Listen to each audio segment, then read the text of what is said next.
And this afternoon, we have with us someone who's a co-founder and partner at Fireside Ventures. But if we talk about Fireside Ventures and if we talk about the kind of investments that he has led, you and I will agree that we are talking about brands such as Yoga Bar, Kapiva, or for that matter, one of my favorites, which is Sweet Karam Coffee as well. And that being said, let's actually deep dive 9 years in the life of a venture capitalist, because joining us this afternoon, we have with us none other than Kannan Sitaram, who's joined us here. In fact, sir, I must say one thing. You've been an active participant since morning. I've seen that. You've been listening to all the sessions that have been happening. It's time for us to deep dive into your journey as well. And to take the session forward, I'd like to please invite on stage Monica Khurana, who's a country head and board member, MMA India. Yeah, I want all of you to move forward. Everyone, let's have you all move forward, because I've been looking forward to this session as well, and so many of you have. Back in the morning, at least 5 of you came to me and said, when is Kannan sir coming? And I had to say, we're having the session, don't worry about it. So I want all of you to move forward. Let's start the session off. And with that, Monica, over to you. Perfect. So, mic test? Okay. Okay, so firstly, I think those who are outside the room are still going to catch it somehow, but we got to get this started. I've been so looking forward to this conversation because this is much more than just surface level discussions we all do. And this timing is perfect, right? Because we're really talking about being in an era where the depth of understanding needed on what's disrupting incumbents is very important. And with your experience and your tenure, we couldn't have had a better expert or leader than yourself to help us peel that understanding through your 9 years of experience as a VC.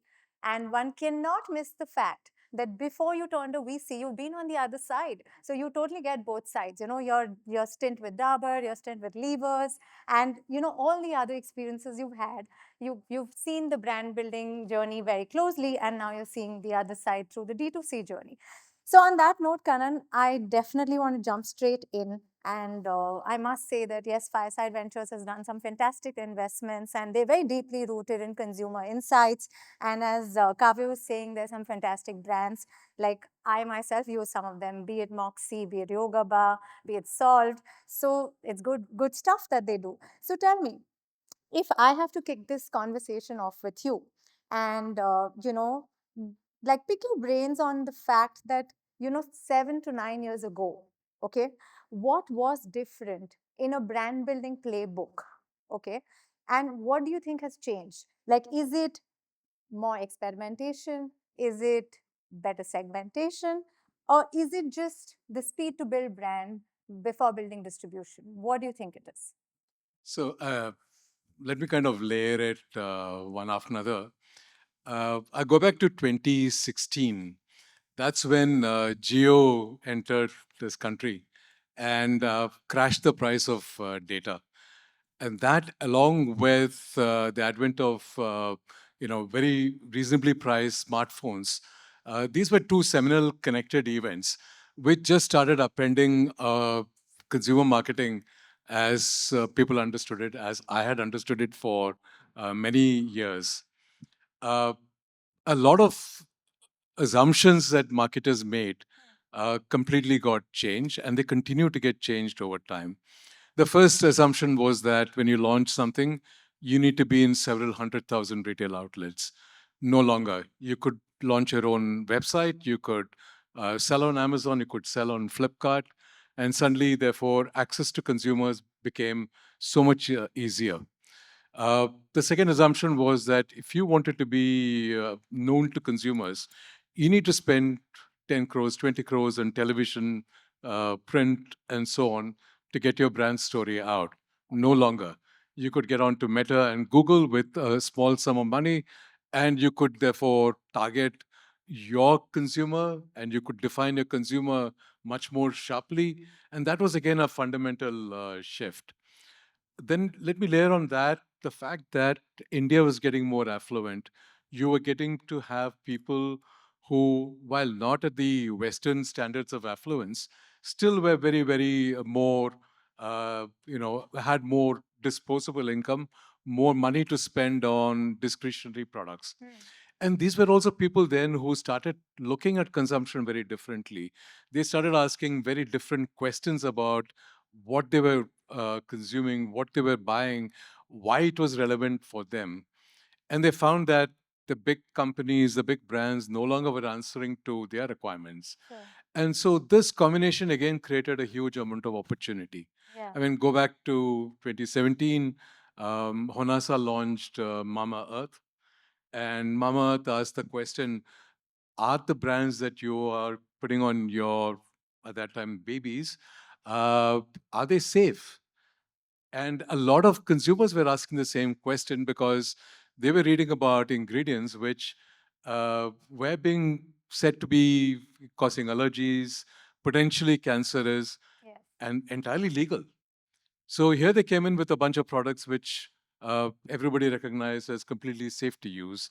And that was a sort of the way which started. You talked about Yoga Bar. Yes. And Yoga Bar came in with that same question to be answered, which is, are all these big brands, are they having ingredients in them which I don't want to consume? But let me, like, since you've just brought that example up and you brought two relevant examples, so tell me, what is it that separates these new age brands in terms of the ones who are able to scale and the ones who just, sort of disappear after making a lot of noise? So, what is it that's separating the two? See, building a brand, building a business, it's a journey, it's a long journey. Yeah. So the answer to your question is there are many things which differentiate success at different stages in the life of the brand. At the early stage, it's about having a very sharp view of what is the consumer problem that you're trying to solve. Right. So Yoga Bar was trying to solve the problem of saying that people wanted clean label food products and they could trust the brand to give them that clean label set of ingredients in their products. And it was patently obvious that a lot of brands in the market were not living up to this consumer requirement. Sure. But go further down the journey, then it's about saying that, okay, I got a great product. Now, am I going to build a great brand around it? And having great products is very different to having a great brand. Yeah. And therefore, how do you think about creating a brand? Then there is a question of having a scalable organization. How do you create organizations which can scale your business? So there are the factors which differentiate something like Honasa, which is over $1 billion Extreme. of market cap, is that consistently over time, they kept thinking about issues like these and kept finding the right answers every single time. Yeah. Can we just control the noise outside, please? Can we please control the noise outside? Yeah, sorry. Yeah. So tell me one thing. You spoke about Yoga Bar, you spoke about Mama Honasa, right? So, these are all new age brands. So if I have to draw a parallel, okay, to the existing large brands. We have some of them in the room as well. So, what is it that they are underestimated? Is it like aspiration? Is it the identity of a consumer, or is it that they probably just don't know how to operate at that speed, and which is why they're missing out? What is it? So many things. I Hmm. would say the most fundamental assumption in a large FMCG company is how do you optimize value across the entire value chain? And you're therefore building a business for scale. You are taking large groups of consumers and you're assuming that one offering is going to make that huge mass of Indian consumers happy. Hmm. No longer true. What the insurgents are doing is saying, I don't want to make something which is going to make everybody happy. I'm going to take small groups of people, I'm going to make them extraordinarily happy. And these are people who are willing to pay a higher price for that. So that's one very important part of what's getting changed, which is you're no longer talking about optimizing for scale. You're optimizing for what consumers in relatively small numbers Yeah. are keen to have. The second part of this whole equation is what you said, which is aspiration, Yeah. right? And aspiration is many things, right? Aspiration is to look good. Aspiration is to live a healthy life. Aspiration is to get up every morning, feel energetic. Aspiration is to be successful at work. So I think there is aspiration, and aspiration is not just about the affluent lot. Aspiration today is at every level in the country, Sure. because the same messaging is going across to people everywhere. And so I would say, how can people build for individual requirements, individual aspiration is where I think the whole consumer marketing piece is going to. Interesting. So let's flip this a little. So, we were talking about what is it that the insurgents are probably seeing and the incumbents are missing. So let's flip it and talk about what is it one thing that incumbents are doing extraordinarily well, right? Which startups sometimes underrated or don't recognize it. Is it like, say, the distribution muscle? Is it the ability to build memorable communication? Or is it the ability to just sustain across all weathers? What is it? I think certainly distribution matters in India. Yeah. Uh, there comes a stage where you find that if you want to grow, or if you're cross a certain stage of building a brand franchise, Yeah. you're going to see demand coming up across different channels, including the offline channel. And that's where I think the big brands score really well. They know how to manage that channel like the insurgents don't know. The insurgents have to learn that all over again, and it's incredibly complex for them, because in the digital world, you're dealing with a few owners of those access to consumers, Sure. and they are well managed. They're very easy to access. You get your money back, right? With the offline business, it's actually very different. You're suddenly dealing with thousands and thousands and thousands of retailers, Hmm. and how do you handle that? How do you handle that efficiently? How do you handle that effectively? Fair. Becomes a challenge. Is a completely new learning ground for That makes insurgent sense. brands. That makes sense. When you and I were talking, I actually noted this down, this part. Okay. You said, there are two key things that build successful brand portfolios. And you said it in a very brief but a very powerful way. You said fail fast and you said think small. Do you want to elaborate on it a little more? See, the whole model has got broken in many different ways. The big brands still want to own pretty much everything. They want to own their factories. They still think of large launches and all of that. The insurgents are saying, can I work with somebody else who'll do the manufacturing for me? I want to focus on the consumer. I want to focus on building my brand. I want to focus on innovation. So first, the model has got split between what I really want to focus on versus where I can partner with other people. Okay. One of the consequences of that is saying, look, I have got this very interesting product idea. I get somebody to make it. I'm not going to buy a million pieces from them. I'm going to buy 1,000 pieces from them, put it on my website. Sure. It either flies off the shelf or it sits there. If it sits there, okay, I write off 1,995 pieces and go back to going to finding another product which I think will fly off the shelf. Hmm. So it's about putting stuff out there and failing fast. What Manish said, they don't take 12 months to think about what to launch. Is this the right thing to launch? Is the colors on the pack just right? They get it, put it out there, works great, doesn't work, move on to the next thing. Fair enough. Okay. Interesting. And you also said think small. Tell us more about that. Pretty much this thing that don't solve for 100 crore Indians. Solve for what do you think is this group of people who are saying, look, I want to take care of my body. Or like, we talked about Manish running. So here is a brand which says, look, here are runners. And they're going running in the morning, they're coming back. And do you know what? They want to solve for hydration. Fair enough. How can I create a hydration product for them? Right? So you're solving for runners, Sure. right? Sure. And that takes off. Works. Sounds good. So, we spoke about where the insurgent strengths lie, where the incumbent strengths lie. Let's now talk a little about how do they coexist. right? So, for example, how can incumbents think of coexisting with insurgents? Like, you know, at in what situations can they actually come together as partners? In what situations can they probably be ready to make include them in their portfolios? Or like, you also said that today incumbents are beginning to think of in-house venture firms, right? And actually look at it as an investor from inside. So tell us more about it. So interestingly, when we started off 2017, we were supported by many of the leading consumer product firms in this country. So Unilever Ventures came on board.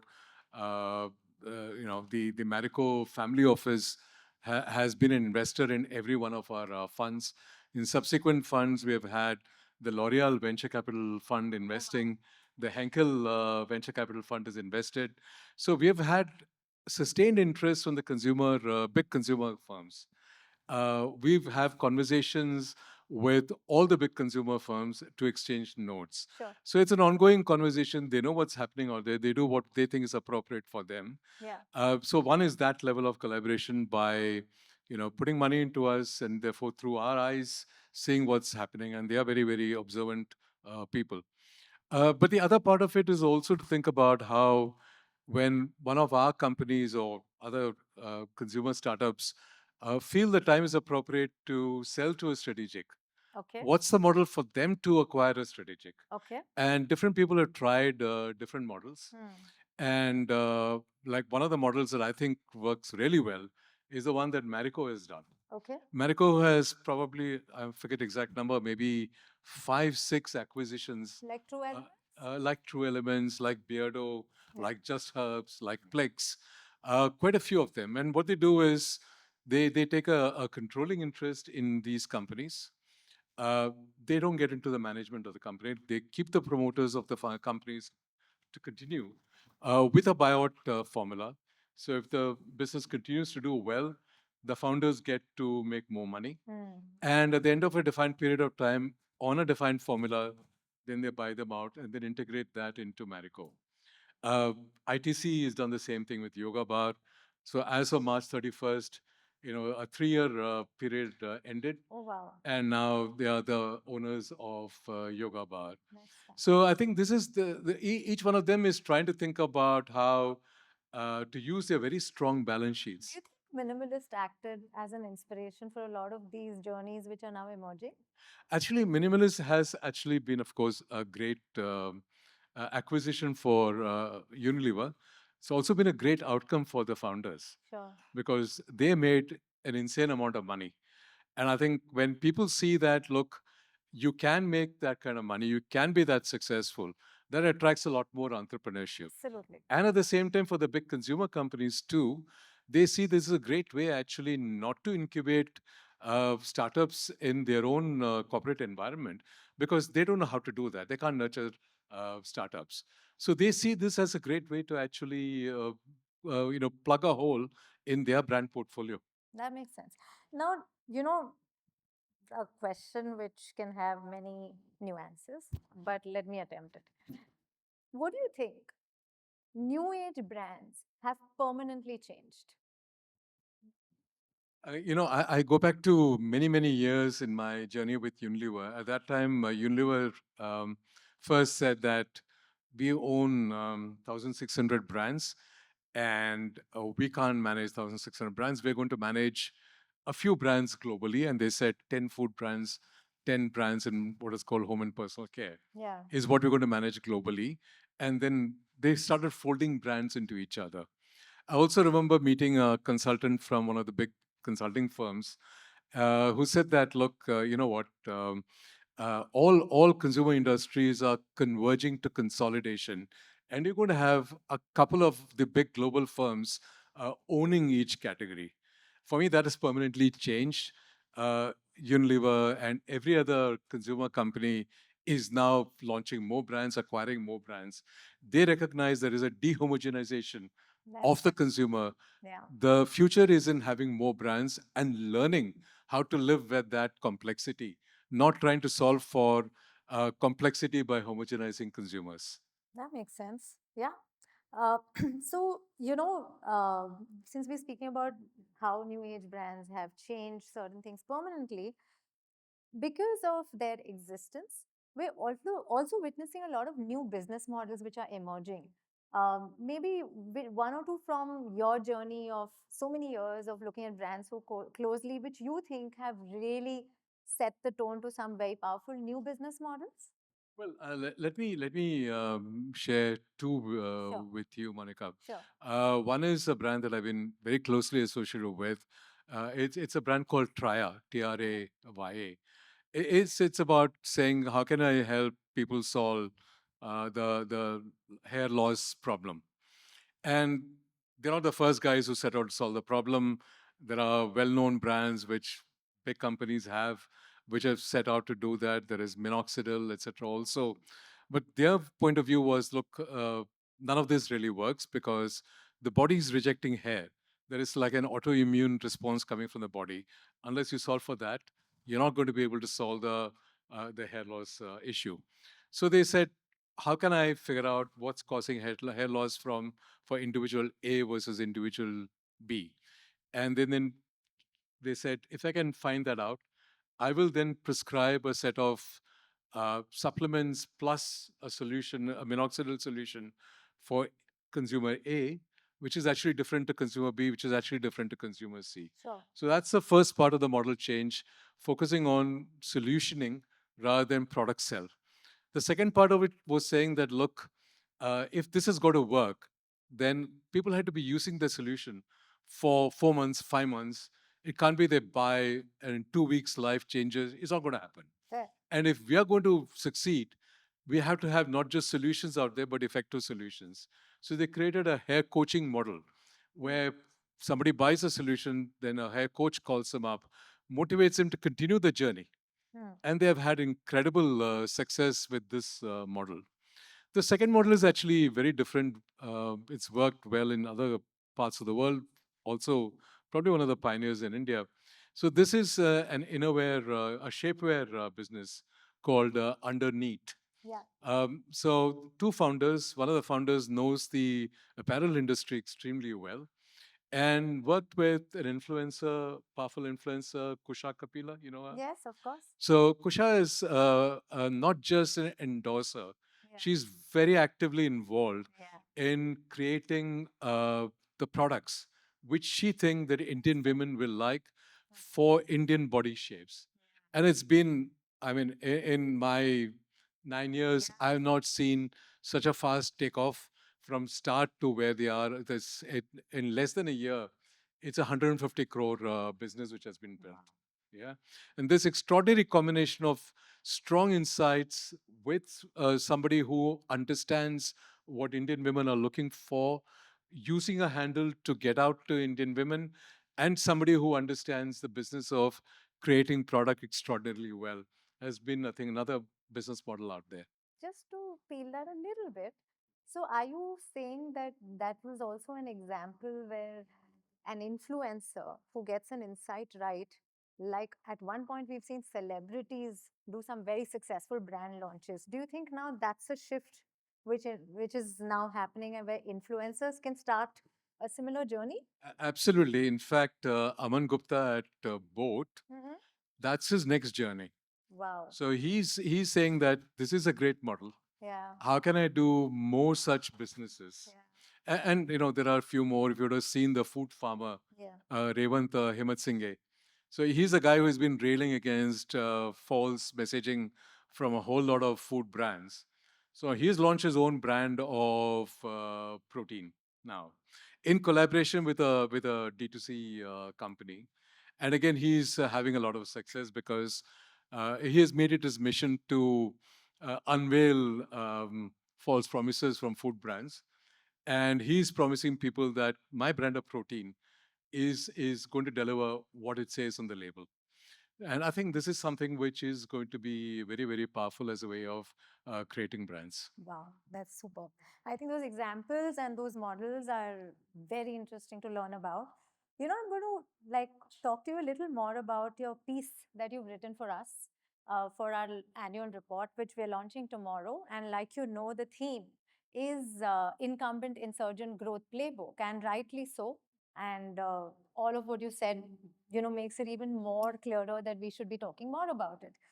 So in your piece, I've just made a note of one paragraph from your write-up, which I want to talk to you more about. You've said legacy brands have sought to homogenize consumers into large agglomerations to drive efficiencies through the supply chain.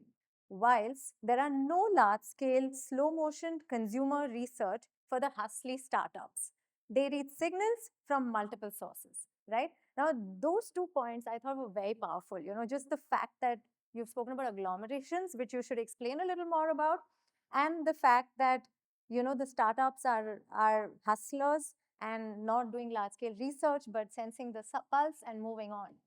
So I touched on the former piece a little earlier, just Yeah. to build to that. Fair. I hope things have changed. In my days in the FMCG companies, we defined a consumer as housewives aged 15 to 35, living in urban India. I just hope they are defined a bit more narrowly. I'm not sure whether they are, right? I would think none of our startups, I hope at least none of them do, define it in such a crude, approximate way. I think they would have clarity about stage of life, interests, attitudes to many things. I think it would be a far more sophisticated portrait of what this consumer is about that they are targeting. And I think that's the homogenization versus a sharper view of the consumer. The second piece is about consumer research. I again fail fast, etc.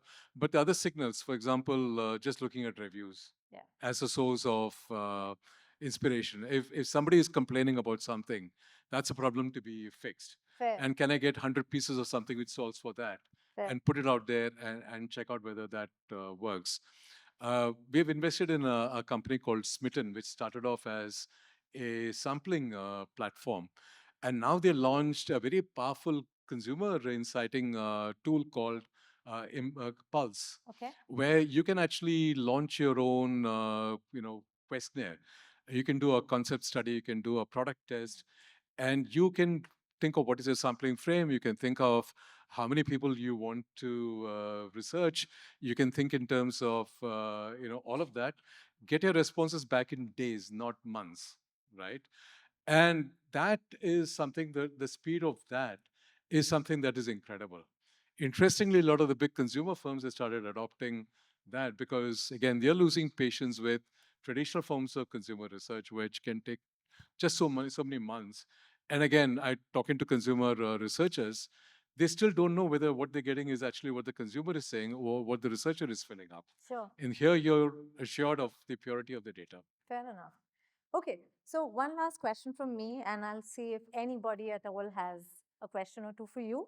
I want to check with you that, since you also spoke about think small. So sometimes is going too niche, restricting scale, like how much of it is recommended and when is it recommended? So you start, I mean, there is a journey, right? You start by saying, I got this problem to solve.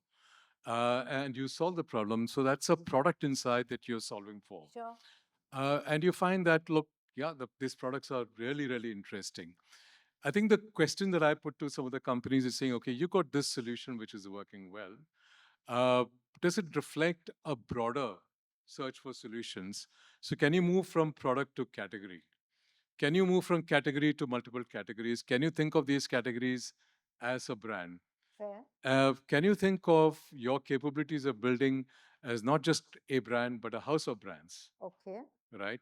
Okay. So if you think of Mama, they started off as Mama, they started off as Baby.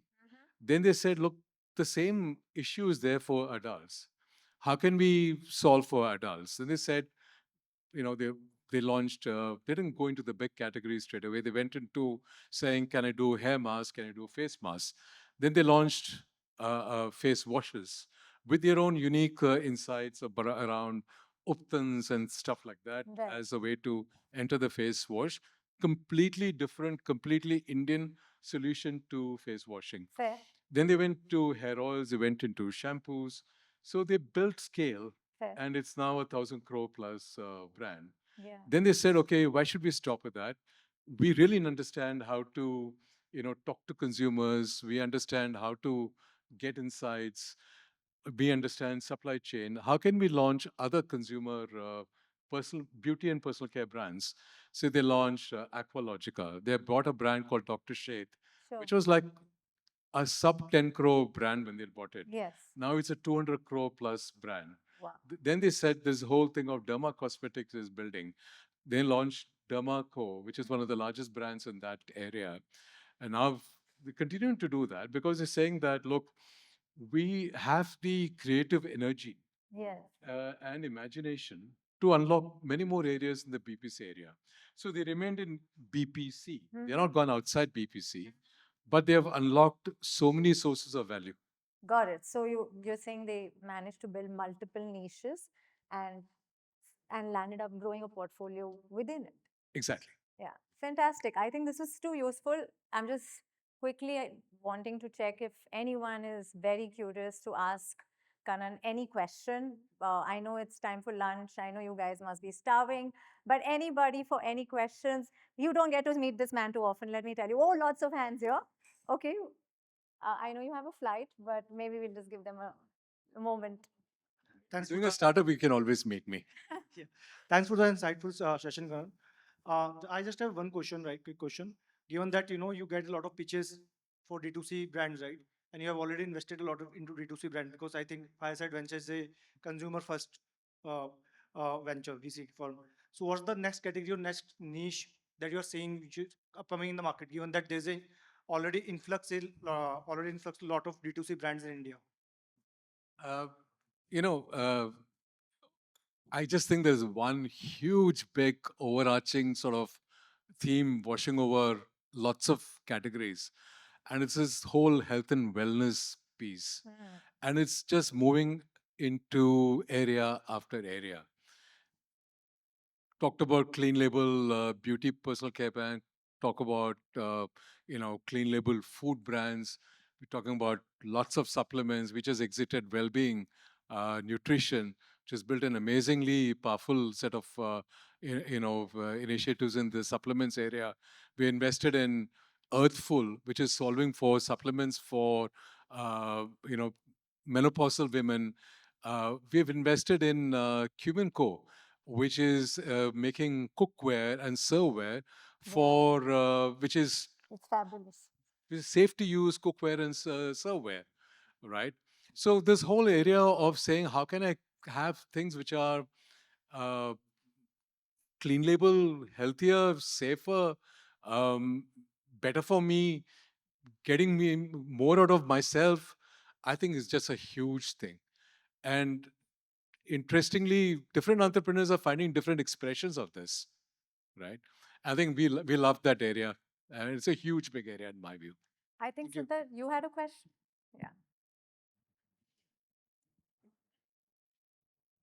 I think you spoke a lot about what the D2C brands do, but how can the larger brands, from a growth point of view, almost respond?